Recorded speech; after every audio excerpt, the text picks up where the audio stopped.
നമസ്കാരം. ഇന്നത്തെ സമീക്ഷാ പരിപാടിയിൽ കൊങ്ങിണി ഭാഷയും സാഹിത്യവും എന്നതാണ് നമ്മുടെ ചർച്ചാ വിഷയം. കേരളത്തിൽ ധാരാളം കൊങ്ങിണി സംസാരിക്കുന്ന ജനവിഭാഗമുണ്ട്. ധാരാളം കൊങ്ങിണി എഴുത്തുകാരും ഈ കൂട്ടത്തിലുണ്ട്. കേരളത്തിൽ നിന്ന് രചിച്ചിട്ടുള്ള കൊങ്ങിണി കൃതികൾ മറ്റു ഭാഷകളിലേക്കും തർജ്ജമ ചെയ്തു പോയിട്ടുണ്ട്. മലയാളം ഉൾപ്പെടെ മറ്റു ഭാഷകളിൽ നിന്ന് കൊങ്ങിണിയിലേക്ക് പരിഭാഷകൾ ഉണ്ടായിട്ടുമുണ്ട്. ഇതിനെക്കുറിച്ചൊക്കെ നമുക്ക് മനസ്സിലാക്കി തരുവാൻ നമ്മുടെ കൂടെ ഇന്ന് എത്തിച്ചേർന്ന പ്രശസ്തരായ കൊങ്ങിണി എഴുത്തുകാരെ നമുക്കൊന്ന് പരിചയപ്പെടാം. ആദ്യമായി ശ്രീ കെ അനന്തഭട്ട്, ശ്രീ ശരത്ചന്ദ്ര ഷെണായ് നമ്മുടെ കൂടെ ചർച്ചയിൽ പങ്കെടുക്കുന്നുണ്ട്. ശ്രീ എൻ ബാലകൃഷ്ണ മല്യാർ, അതുപോലെ നമ്മുടെ കൂടെ ശ്രീ ആർ എസ് ഭാസ്കർ ഉണ്ട്.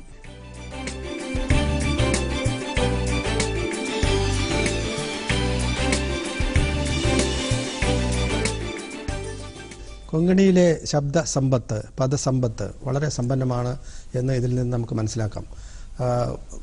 എൻ്റെ ചെറുപ്പത്തിൽ എനിക്ക് പഞ്ചഗതായി എന്ന കന്നഡ ലിപിയിൽ വന്നുകൊണ്ടിരിക്കുന്ന ഒരു മാസികയിൽ തുടർച്ചയായിട്ട് പ്രാസമൊപ്പിച്ചുള്ള വരികൾ 4 വരി 8 വരി ഒക്കെ ചേർന്ന ചെറിയ ചെറിയ കവിതകൾ എഴുതിയിട്ട് ശ്രീ അനന്തഭട്ട് അന്നു മുതലേ പ്രശസ്തിയിലേക്ക് വന്ന ഒരു വ്യക്തിയാണ്. താങ്കളുടെ ഗാനങ്ങളും കവിതകളുമൊക്കെ ഒരുപാട് ഈ പറഞ്ഞ ധാരാളം വർഷങ്ങളായിട്ട്, ഏതാണ്ട് ധാരാളം പതിറ്റാണ്ടുകളായിട്ട് താങ്കൾ അറിയപ്പെടുന്ന പ്രചാരത്തിലുള്ള ഒരു കവിയാണ്. ഈ പ്രക്ഷേപണ സാഹിത്യത്തിൽ ധാരാളം താങ്കളുടെ സംഭാവനകളുണ്ട്. ഇതൊക്കെ സംഗ്രഹിച്ച് പ്രസിദ്ധപ്പെടുത്തി എത്തിച്ചിട്ടുണ്ടോ? എങ്ങനെയാണ് അതിൻ്റെ കാര്യങ്ങൾ? 9 ഗ്രന്ഥങ്ങളിലായി എൻ്റെ പദ്യസാഹിത്യം പ്രസിദ്ധീകരിച്ചിട്ടുണ്ട്. തുളസീദാസ്, സൂര്യഭജനമാല, സംഗീത രൂപകങ്ങൾ 11 പ്രക്ഷേപണം ചെയ്തവ, കൊങ്കണി ഗീതമാല, ഹർവേംപാൻ അനീപ്പിക്കലേംപാൻ, ശ്രീരാമചരിതമാനസം പദ്യരൂപത്തിൽ തന്നെ ഈ ശ്ലോകങ്ങളായി, രാമചരിതമാനസം, കൊങ്കണി ഭജനകൾ, അനന്തു 700 ശ്ലോകങ്ങളിൽ ആത്മകഥ പദ്യരൂപത്തിൽ, ഫൂൽ അനിക്കണ്ടോ ഭാവഗീതങ്ങൾ, ലളിതഗാനങ്ങൾ എന്ന് പറയും. ഭാവഗീതങ്ങൾ എന്ന് പറഞ്ഞാൽ മലയാളത്തിൽ ലളിതഗാനങ്ങൾ എന്ന് പറയും. പിന്നെ തപസ്വിനി എന്ന കൊങ്കണി വർണ്ണ ചിത്രത്തിൽ 1980 ഏപ്രിലിൽ റിലീസ് ചെയ്ത തപസ്വിനി എന്ന കൊങ്കണി വർണ്ണ ചിത്രത്തിൽ അഭിനയിക്കാനുള്ള ഭാഗ്യവും ഒരു ഗാനരചന എഴുതാനുള്ള ഭാഗ്യവും എനിക്ക് കിട്ടിയിട്ടുണ്ട്. രാധേത്തു നിപ്പൂൻ ബെസൂൻ ഇത്യാക്കേളയിത്ത ഐലാഹോ ചന്തുവേളു മനാക് മെളയിത്ത, അത് വളരെ പ്രസിദ്ധമായി. പിന്നെ ഇവയ്ക്ക് പുറമെ 12 ഓഡിയോ കാസറ്റുകളും ഈ പ്രസിദ്ധീകരിച്ചിട്ടുണ്ട്. എല്ലാം കർണാടകത്തിലാണ്. പിന്നെ ആകാശവാണിയുടെ ധാർവാർ, മംഗലാപുരം, മുംബൈ, പണജി എന്നീ കേന്ദ്രങ്ങളിൽ ഇപ്പോഴും ഗാനരചനകൾ പ്രക്ഷേപണം ചെയ്തു വരുന്നു. DD ചെന്തനയിലാണെങ്കിൽ പതിവായിട്ട് മാസം തോറും 3-4 പരിപാടികൾ സംപ്രേഷണം ചെയ്തു വരുന്നു. എനിക്ക് ഈ സന്ദർഭത്തിൽ ചന്ദനയിൽ സംപ്രേഷണം ചെയ്ത ഒരു 2 ഗാനങ്ങളുടെ വിഷയത്തിൽ പറയാനുണ്ട്. ഇത് യോഗീഷ് കുളുവ, MS കമ്മത്ത് അവരുടെ സംഗീത നിർദ്ദേശനത്തിൽ പാടിയത് വേളുജത്ത വേളുജത്ത കരീരേ തയ്യാരി ഖേളു ജീവനാ ചൊപ്പളെ ദീസധോനി ചാരി. ഈ എൻ്റെ 100ഓളം ഗാനങ്ങളിലും 100ൽ കൂടുതൽ ഗാനങ്ങളിലും ദ്വിതീയാക്ഷരപ്രാസവും അന്തിമാക്ഷരപ്രാസം ഒത്തുവരുന്ന ഒരു വിശേഷത ഇതിൽ കിട്ടിയിട്ടുണ്ട്.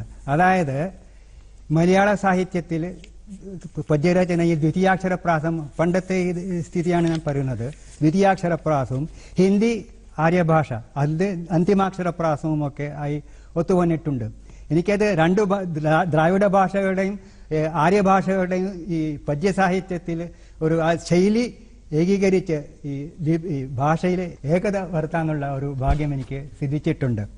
ഈ വേളുജത്ത വേളുജത്ത ഗാനം, അതിനെക്കുറിച്ച് പറഞ്ഞു. യോഗീഷ് കുറുവ പാടിയത്, MS കമ്മത്ത് സംഗീത സംവിധാനം ചെയ്തത്. വേളുജത്ത വേളുജത്ത കരീരേ തയ്യാരി ഖേളു ജീവനാ ചോപ്പളെ ദീസധോനി ചാരി.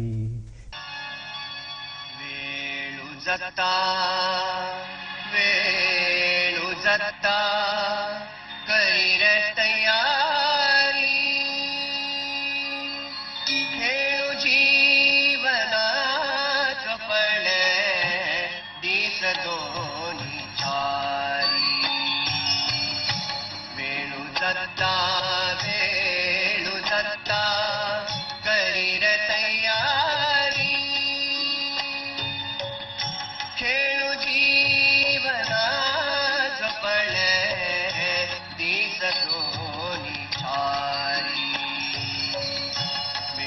സത്താ വേണു സത്താ കരിരത്തയാരി.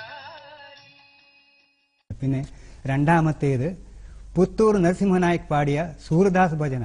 ഭക്തകവി സൂർദാസ്, തുളസീദാസ്, കബീർദാസ് എന്നീ ഭക്തന്മാരുടെ ഭജനകൾ കൊങ്കണിയിൽ വിവർത്തനം ചെയ്യാനുള്ള ഭാഗ്യവും എനിക്ക് കിട്ടിയിട്ടുണ്ട്. ഇതിൽ DD ചന്ദനയിൽ പുത്തൂർ നരസിംഹനായിക് പാടിയ ഒരു ഭാവഗീതം അല്ല ഭജന തന്നെ, സൂർദാസ് ഭജന.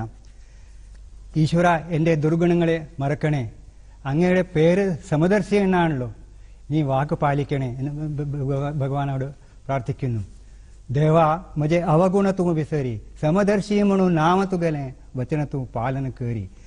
തുളസീദാസ് ഭജനകളും ദേവദത്ത പ്രഭു, സുമൻ ബാലിക, പിന്നെ ശ്രീലത പ്രഭു എന്നിവരൊക്കെ അവതരിപ്പിച്ചത് ചെന്നൈയിൽ അതാത് സമയത്ത് സംപ്രേഷണം ചെയ്യുകയുണ്ടായിട്ടുണ്ട്. കൊങ്കണി ഭാഷയിലെ ലളിത ഗാനങ്ങളും ഭക്തിഗാനങ്ങളും ഒക്കെ ധാരാളമായി രചിച്ചിട്ടുള്ള ശ്രീ അനന്തഭട്ടിൻ്റെ കവിതകളും സംഗീത രൂപകങ്ങളും ഒക്കെ വളരെ ശ്രദ്ധേയമായിരുന്നു. ഒരുപക്ഷെ ഒപ്പേറ എന്ന വിഭാഗത്തിൽപ്പെടുത്താവുന്ന ധാരാളം സംഗീത രൂപകങ്ങൾ അനന്തഭട്ടിൻ്റെ രചനകളായി വന്നിട്ടുണ്ട്. അത് പല വേദികളിലും അരങ്ങേറിയിട്ടുമുണ്ട്, കുട്ടികളുടെ നാടകങ്ങളും ഒക്കെ ആയിട്ട്. അതുപോലെ നമുക്ക് കേരളത്തിൽ വളരെ അധികം കവിതകൾ എഴുതിയിട്ടുള്ള ഒരാളാണ് ശ്രീ ശരത്ചന്ദ്ര ഷെണായ്. താങ്കൾക്ക് അന്തർനാഥ് എന്ന കവിതാ സമാഹാരത്തിനാണ് കേന്ദ്ര സാഹിത്യ അക്കാദമിയുടെ മൗലിക സാഹിത്യകൃതിക്കുള്ള പുരസ്കാരം ലഭിച്ചിട്ടുള്ളത്. ആ പുസ്തകത്തിൽ എഴുതിയ, അത് പിന്നീട് ഹിന്ദിയിലേക്കുമൊക്കെ പരിഭാഷപ്പെടുത്തിയത് നമ്മൾ ശ്രദ്ധിച്ചിട്ടുള്ളതാണ്. അതിൽ നിന്ന് താങ്കൾക്ക് ഏറ്റവും സംതൃപ്തി തന്ന ഒരു കവിത ഏതാണ്? അല്ലെങ്കിൽ അതിൽ നിന്ന് 4 വരി ചൊല്ലി പറയാമോ? അന്തർനാഥ് എന്ന പുസ്തകത്തിൻ്റെ ശീർഷകത്തിൽ, അതേ ശീർഷകത്തിൽ അതിലൊരു കവിതയുണ്ട്, അന്തർനാഥ് എന്നുള്ള കവിത. അന്തർനാഥ് എന്ന് പറഞ്ഞാൽ ഉള്ളിലെ ശബ്ദം. ആ കവിതയാണ് എനിക്ക് ഏറ്റവും കൂടുതൽ ആത്മസംതൃപ്തി നൽകിയ ഒരു കവിത എന്ന് പറയാവുന്നത്. എല്ലാ കവിതകളും സംതൃപ്തി നൽകുന്നു, എന്നാൽ അധികമായിട്ട്. കാരണം ആത്മപ്രകാശനം കൂടുതലായിട്ട് സാധ്യമായിട്ട് വരുമ്പോഴാണല്ലോ സംതൃപ്തി കിട്ടുന്നത്. ആ കവിതയുടെ പ്രമേയം എന്ന് വെച്ചാൽ മനുഷ്യരാശിയുടെ ഈശ്വരനെ പ്രതിയുള്ള അന്വേഷണം, അവസാനിക്കാത്ത അന്വേഷണം, കാലാകാലം മുതൽ നമ്മൾ തുടർന്നുകൊണ്ടേയിരിക്കുന്നതും ഇനിയും എത്ര തലമുറകൾ ചെന്നാലും ആ അന്വേഷണം തീരാത്ത വിധത്തിലുള്ള ഒരു അന്വേഷണത്തെക്കുറിച്ചുള്ള ഒരു കവിതയാണത്. അന്വേഷണത്തിൻ്റെ അന്ത്യമൊന്നും അതിലില്ല, ആ കവിതയാണത്. അതിൽ 2 വരികൾ ഞാൻ വായിക്കാം. എന്നാൽ ആ വരികളുടെ അർത്ഥം ആദ്യം പറയാം. മക്കളും എൻ്റെ മക്കളും പേരമക്കളും വരാനുള്ള എല്ലാ തലമുറകളും ഈശ്വരനെ അന്വേഷിച്ചുകൊണ്ടേയിരിക്കും. അണുരണുക്കളിൽ അന്വേഷിച്ചുകൊണ്ടുള്ള ഈ അന്വേഷണം ദിക്കായ ദിക്കുകളിലേക്ക് പടർന്നുകൊണ്ടിരിക്കും എന്നുള്ളതാണ് ഈ വരികളുടെ അർത്ഥം. 4 വരി ഞാൻ വായിക്കാം. പൂത്ത് ധുവനത്തുര പൊൺതുരാനി ഷൺതുര തുക സുദുൻ ഭോംതലി അണിരണി സ്വദിത് സ്വദിത് ഭോംതലി ദിഗന്ധര.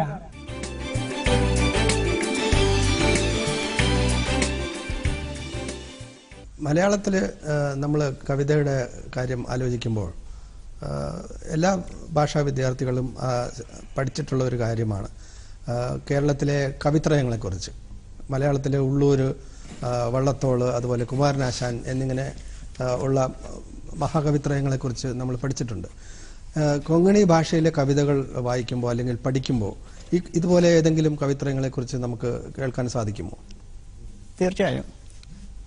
R.V. പണ്ഡിറ്റ്, ബാങ്കി ബാബ് ബോർക്കാർ, ഡോക്ടർ മനോഹർ സർദേശായി എന്നിവരാണ് അവർ. ദേശഭക്തി ഗാനങ്ങളും കാൽപ്പനിക കവിതകളും പിന്നെ ബാലസാഹിത്യം രചിച്ച മഹത് വ്യക്തികളാണ് അവർ. ഭാരതത്തിന് സ്വാതന്ത്ര്യം ലഭിച്ച ശേഷവും ഗോവയ്ക്ക് സ്വാതന്ത്ര്യം ലഭിച്ചില്ലായിരുന്നു.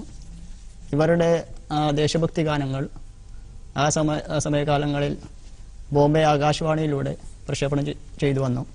അത് ഗോവ സ്വാതന്ത്ര്യ സമരത്തിന് ഒരു ഉത്തേജനം പകർന്നു. ഇവരിൽ ആദ്യത്തെ 2 പേർക്ക് പത്മശ്രീ ലഭിച്ചിട്ടുണ്ട്. കൊങ്കണിയിൽ പാട്ടുകളും അതുപോലെ കവിതകളും ഒക്കെ എഴുതിയ ധാരാളം പ്രശസ്തരായ ആളുകളെക്കുറിച്ച് നമ്മൾ മനസ്സിലാക്കുന്നു.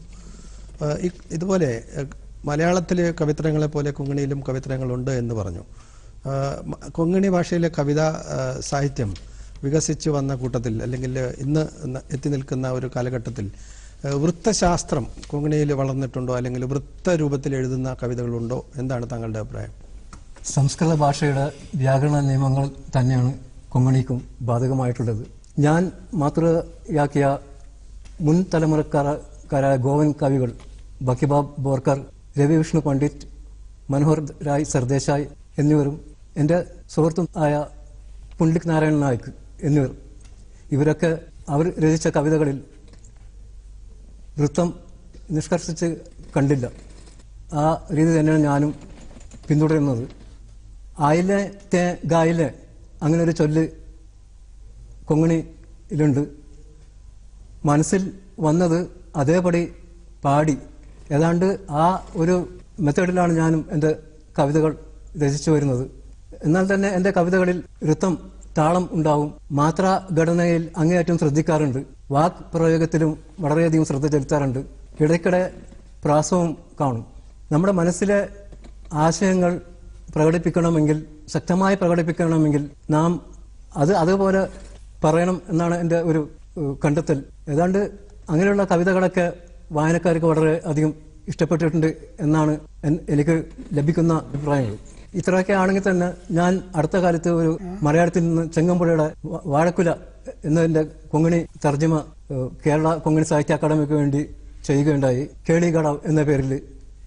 ആ കവിതയിൽ ഞാൻ മഞ്ചരി വൃത്തം വരുത്താൻ അങ്ങേയറ്റം ശ്രമിച്ചിട്ടുണ്ട് എന്നുകൂടി പറയാം. ഇവിടെ പ്രശസ്തരായ ധാരാളം കവികളുടെ കാര്യം പറഞ്ഞു. കേരളത്തിൽ നിന്ന് ധാരാളം കവിതകളും പരിഭാഷകളും ഒക്കെ ഉണ്ടാകുന്നുണ്ട്. താളബദ്ധമായ രീതിയിലും പ്രാസബദ്ധമായ രീതിയിലുമൊക്കെ കവിതകൾ വരുന്നത് നമ്മൾ ശ്രദ്ധിച്ചു. നമ്മുടെ കേരളത്തിൽ നിന്ന് മധ്യകാല അല്ലെങ്കിൽ ഇന്നത്തെ കാലഘട്ടത്തിന് മുമ്പുള്ള കാലഘട്ടത്തിൽ ആദി കവികൾ അല്ലെങ്കിൽ മുമ്പത്തെ സീനിയർ കവികൾ ആയിട്ട് ആരൊക്കെ ഉണ്ടായിരുന്നു, അല്ലെങ്കിൽ അവരുടെ പ്രശസ്ത രചനകൾ എന്തായിരുന്നു എന്ന് ശരത്ചന്ദ്ര ഷണായി ഒന്ന് വിശദീകരിക്കാം. കേരളത്തിലെ സാഹിത്യത്തിലെ കൊങ്കണി സാഹിത്യത്തിലെ മധ്യകാല കവികൾ, കേരളത്തിലെ കൊങ്കണി സാഹിത്യത്തിലെ മധ്യകാലം എന്ന് പറഞ്ഞാൽ 19ാം നൂറ്റാണ്ടിൻ്റെ അന്ത്യപാദവും 20ാം നൂറ്റാണ്ടിൻ്റെ പകുതി വരെയും കണക്കാക്കാം. അക്കൂട്ടത്തിൽ ആദ്യമായിട്ട് വരുന്നത് കൊച്ചിയിലെ അമ്മുലക്ക ഷണായിയാണ്. അത് കഴിഞ്ഞാൽ കൊച്ചിയിൽ തന്നെ ദ്രൗപദി ബായി, ആലപ്പുഴയിലെ വേദവതി അമ്മാൾ, പള്ളിപ്പുറത്തെ ആർത്തി ശർമ്മ, കൊടുങ്ങല്ലൂരിലെ പത്മനാഭ ഭട്ട്, അതുപോലെ കുഴിപ്പള്ളിയിൽ നിന്നുള്ള NN പത്മനാഭ ഷണായി, ഇവരെയൊക്കെ അതിൽ ഉൾപ്പെടുത്താം. അതുകൂടാതെ ഒരു കൊങ്കണിയിൽ ഒരു മഹാകാവ്യം രചിച്ചു അമ്പലപ്പുഴയിലെ G കമലമ്മാൾ. അവരുടെ പേര് പ്രത്യേകം എടുത്തു പറയേണ്ടതാണ്. അതുപോലെ കാവ്യരൂപത്തിൽ നാടകങ്ങളല്ല ഹരികഥാകഥനം അത് നിർവഹിച്ചത് എറണാകുളത്തെ നരസിംഹപ്പൈ, അദ്ദേഹത്തിൻ്റെ പേര് പറയാം. ശ്രീ അനന്തഭട്ട്, താങ്കളുടെ കവിതകളും അല്ലെങ്കിൽ ഗാനങ്ങളും ഒക്കെ പ്രശസ്തമായെങ്കിലും ഒരു പരിഭാഷാ ഗ്രന്ഥം വളരെ ശ്രദ്ധേയമായി, അതായത് കേന്ദ്ര സാഹിത്യ അക്കാദമിയുടെ വിവർത്തന പുരസ്കാരം ലഭിച്ച രാമചരിതമാനസം. എന്താണ് അങ്ങനെ ഒരു പുസ്തകം കൊങ്കണിയിലേക്ക് വേണം പരിഭാഷപ്പെടുത്തണം എന്ന് താങ്കൾക്ക് പ്രചോദനമായത്? തുളസീദാസന്റെ കാലഘട്ടം 1554 വിക്രമ സംവത്സരം. അത് ഇപ്പോൾ 2073. അപ്പോൾ ഏകദേശം 500-600 വർഷങ്ങൾക്ക് മുമ്പായിരുന്നു. അന്ന് വരെ സംസ്കൃതം ഭാഷ മാത്രമേ വിദ്വാൻമാർക്ക് മാന്യമായിട്ടുണ്ടായിരുന്നുള്ളൂ. ആദികവി വാൽമീകിയുടെ രാമായണം എഴുതുന്നത് പോലെ തുളസീദാസൻ ഓരോ കാണ്ഡവും സംസ്കൃത ശ്ലോകം വെച്ച് എഴുതി തുടങ്ങി. ഇന്നെഴുതിയ കാര്യം നാളെ അപ്രത്യക്ഷമാവുന്നുണ്ടായിരുന്നു. അപ്പോൾ കാരണം മനസ്സിൽ വിഷമിക്കുമ്പോൾ 8ാം ദിവസം ശിവനും പാർവതിയും പ്രത്യക്ഷപ്പെട്ട് പറഞ്ഞു, ഭക്ത നീ നിന്റെ മാതൃഭാഷയിൽ എഴുതുക, എഴുതിയാൽ എനിക്ക് സന്തോഷമാവും. അതുമാത്രമല്ല, എനിക്ക് സാമവേദം ഇഷ്ടമാണ്. അതുപോലെ സാമവേദത്തെ പോലെ നിന്റെ കവിത ലോകം മുഴുവനും പാടി നടക്കുമെന്ന്. ഇന്നും ശ്രീരാമചരിതമാനസം എത്ര ജനങ്ങൾ, ലക്ഷക്കണക്കിന് ജനങ്ങൾ പാടി നടക്കുന്നില്ലേ? ഇതിൽ കൂടുതൽ എന്ത് പറയാനാണ്? ഈ മാതൃഭാഷയ്ക്ക് പ്രാധാന്യം നൽകുന്ന ആദ്യത്തെ ഗ്രന്ഥമാണ്. നീ നിന്റെ ഭാഷയിൽ എഴുതാൻ, അതേ വാക്കുകളാണ് പറയുന്നത്, എഴുതാൻ പറഞ്ഞു. ഞാൻ എൻ്റെ ഭാഷയിൽ തർജ്ജിമ ചെയ്യാനുള്ള എനിക്ക് ഭാഗ്യമുണ്ടായി. അതുമാത്രമല്ല, വേറൊരു കാര്യം കൂടിയുണ്ട്. തുളസിദാസൻ പറഞ്ഞിട്ടുണ്ട്, നിജഗിരാ പാവനി കരണ കാരണ രാമ ജസു തുളസി കഹ്യോ. സ്വന്തം ഭാഷയെ പവിത്രമാക്കാൻ വേണ്ടി രാമകഥ തുളസിദാസൻ പറഞ്ഞു. അതുപോലെ എൻ്റെ സ്വന്തം ഭാഷ കൊങ്കണിയെ പവിത്രമാക്കാൻ വേണ്ടി ഞാൻ രാമകഥയുടെ വിവർത്തനം ചെയ്യുകയുണ്ടായി. ഞാൻ അറിയാതെ ചെയ്തപ്പോൾ എന്നുവെച്ചാൽ സ്നേഹം കൊണ്ട് അങ്ങനെ ഈശ്വരകൃപയാൽ അങ്ങനെ ഒരു സാഹിത്യരചന ആയിപ്പോയി. ഭഗവാൻ എന്നെ കൊണ്ട് ചെയ്യിച്ചു, ഞാൻ ചെയ്തതല്ല.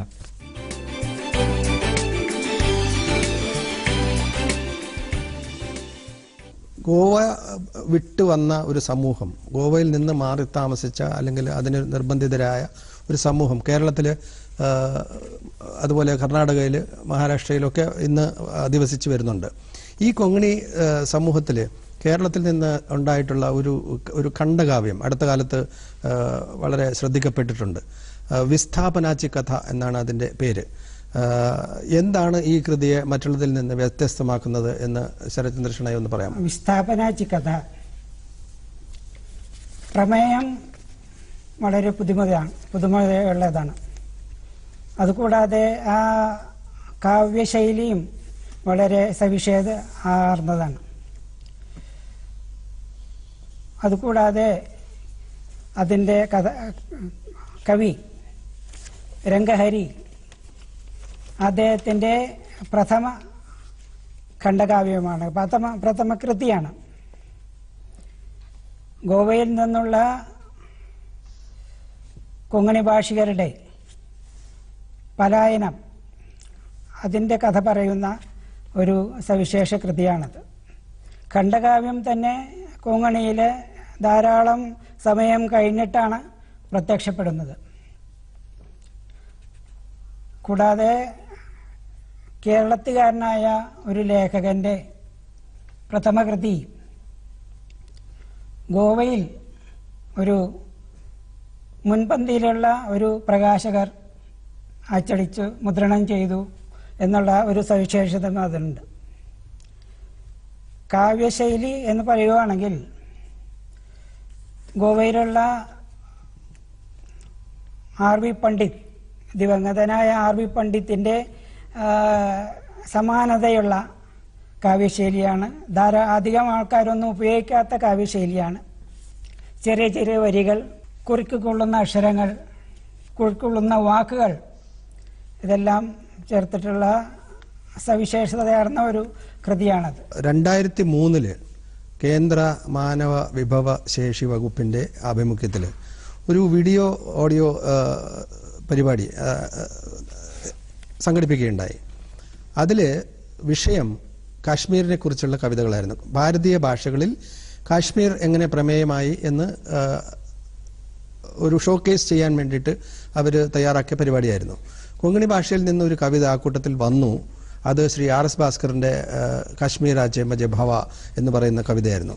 ശ്രീ ഭാസ്കർ ആ കവിതയിൽ നിന്ന് ഏതാനും വരികൾ ഒന്ന് പറഞ്ഞു തരാമോ, അതിൻ്റെ മലയാളം അർത്ഥം കൂടി?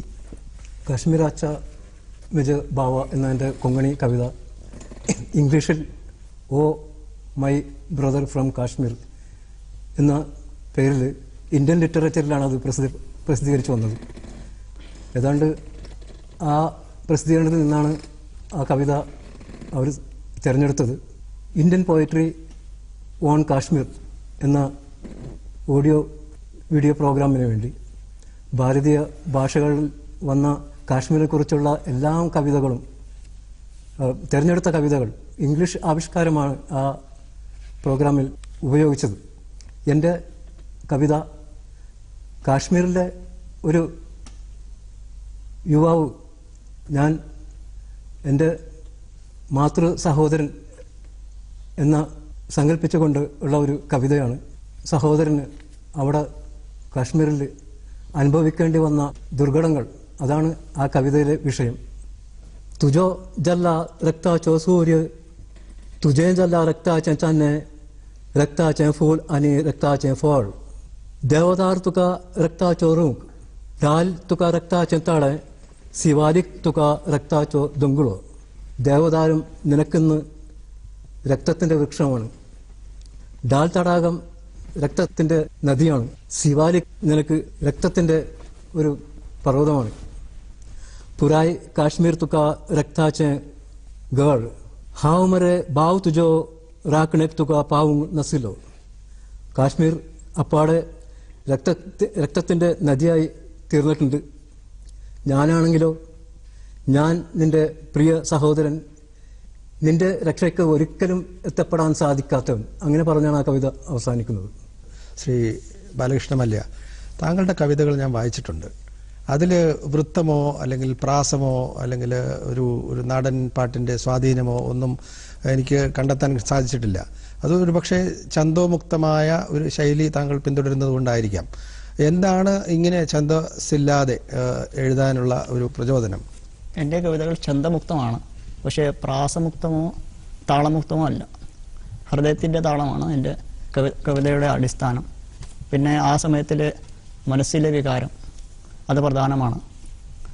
ഒരു ചട്ടക്കൂടിനുള്ളിൽ വികാരങ്ങളെ അടുക്കുക എന്നതല്ല, എൻ്റെ വികാരങ്ങളെ എക്സ്പ്രസ് ചെയ്യുക എന്നതാണ് എൻ്റെ കവിതയുടെ ഉദ്ദേശം. അതുകൊണ്ടാണ് വൃത്തബദ്ധമല്ലാത്തത്. എൻ്റെ ജീവസങ്കല്പ എന്ന കവിതാ സമാഹാരത്തിലെ ആശ എന്ന കവിതയിൽ നിന്നും 4 വരികൾ വായിക്കും. हृदयात माझे कितले मोह उद्देन भंगराले पान चित्र बरईता असा जीवांत श्वासु न उत्साह बोरून കാലാച്ചേരി ജയുകാടു ആശാസ സ്വർണമഷിയാൽ ചിത്രമെഴുതിക്കൊണ്ട് എൻ്റെ ഹൃദയത്തിൽ എത്ര മോഹങ്ങളാണ് ഉദിച്ചിരിക്കുന്നത്. കാലത്തിനുമേൽ വിജയം കൊയ്യാനുള്ള ആശ കൊണ്ട് പുതിയ ഉത്സാഹം നിറഞ്ഞ ശ്വാസം ജീവന് കൈവന്നിരിക്കുകയാണ്. ഇതുപോലെ ജീവിതാച്ചോ നാദു എന്ന കവിതയിൽ നിന്ന് 4 വരികൾ വായിക്കട്ടെ. കൂടനി ദുഃഖത് ജലരീവോയത് ദീനായവേ ഗൂട്ടുബർ പിംചാജാൻ നോക്കത് സുഗമനൈ ഭയത് ജീവിതന ലാഭത് മൂണസുൻ ജൻപത് കടത്തായന ആപത്. കയ്പുള്ളതും കഷ്ടപ്പെടുത്തുന്നതുമായാലും വൈദ്യന്മാർ മരുന്ന് കുടിക്കുവാൻ തരുന്നില്ലേ? സുഗമമല്ലെങ്കിലും ഭയപ്പെടുത്തുന്നതായാലും കൂടി ജനങ്ങൾ സാഹസങ്ങൾക്ക് മുതിരുന്നില്ലേ? ഇതുപോലെ സാധാരണക്കാരന് വരെ മനസ്സിലാകുന്ന രീതിയിൽ സിമ്പിൾ പ്രമേയം ആണ് എൻ്റെ കവിതയുടെ അടിസ്ഥാനം. മലയാളത്തിൽ നിന്ന് നമ്മുടെ പ്രിയപ്പെട്ട ONV കുറുപ്പിൻ്റെ കവിതകൾ കൊങ്ങിണിയിലേക്ക് പരിഭാഷപ്പെടുത്തി വന്നിട്ടുണ്ട് എന്നുള്ളതാണ്. ശ്രീ ശരത്ചന്ദ്ര ഷെണായി ONVയുടെ കവിതകളും സുഗതകുമാരി അമ്മയുടെ കവിതകളും ശ്രീ RS ഭാസ്കർ ചങ്ങമ്പുഴയുടെ കവിതകളും ഒക്കെ കൊങ്ങിണിയിലേക്ക് പരിഭാഷപ്പെടുത്തിയിട്ടുണ്ട്. കുമാരനാശാൻ്റെ ഈ വല്ലിയിൽ നിന്ന് ചെമ്മേ എന്ന് തുടങ്ങുന്ന ഒരു ബാലകവിത ഞാൻ തന്നെ പരിഭാഷപ്പെടുത്തിയിട്ടുണ്ട്. കവിതകൾക്കപ്പുറം സാഹിത്യത്തിൽ നമുക്ക് വായിച്ചെടുക്കാവുന്ന ധാരാളം വിഭാഗങ്ങളുണ്ട്. ചെറുകഥകളും അതുപോലെ നോവലുകളും നാടകങ്ങളും യാത്രാവിവരണങ്ങളും ഒക്കെയുണ്ട്. ശ്രദ്ധിക്കപ്പെടേണ്ട ഒരു കൃതി കൊങ്ങിണിയിൽ വന്നത് ഒരു നോവലാണ് എന്ന് പറയാൻ സന്തോഷമുണ്ട്. മലയാളത്തിൽ നിന്ന് നമ്മുടെ പ്രിയപ്പെട്ട വൈക്കം മുഹമ്മദ് ബഷീറിൻ്റെ എൻ്റെ ഉപ്പുപ്പാക്കര ആനയുണ്ടായിരുന്നു എന്ന കൃതി പരിഭാഷപ്പെടുത്തിയതിനാണ് കൊങ്ങിണിയിലെ വിവർത്തന പുരസ്കാരം ശ്രീ RS ഭാസ്കറിന് ലഭിച്ചത്. കൊങ്ങിണിയിൽ കഥകളും നോവലുകളും കവിതകളും ഗാനങ്ങളും വിവർത്തനങ്ങളും ഒക്കെ ധാരാളം ഉണ്ടായതായി നമുക്ക് മനസ്സിലായി. അതുപോലെ നാടകങ്ങൾ കൂടി ഉണ്ട് എന്നറിയുന്നത് വളരെ സന്തോഷകരമായിരിക്കും. നമുക്ക് കൊങ്ങിണി ഭാഷയുടെ സാഹിത്യവും ഭാഷയിലെ ഇന്നത്തെ വളർച്ചയും ഒക്കെ മനസ്സിലാക്കുവാൻ ഇന്നത്തെ സമീക്ഷയിൽ സാധിച്ചു എന്ന് നമ്മൾ കരുതുന്നു. ഈ പരിപാടിയിൽ പങ്കെടുത്ത എല്ലാവർക്കും നന്ദി, നമസ്കാരം.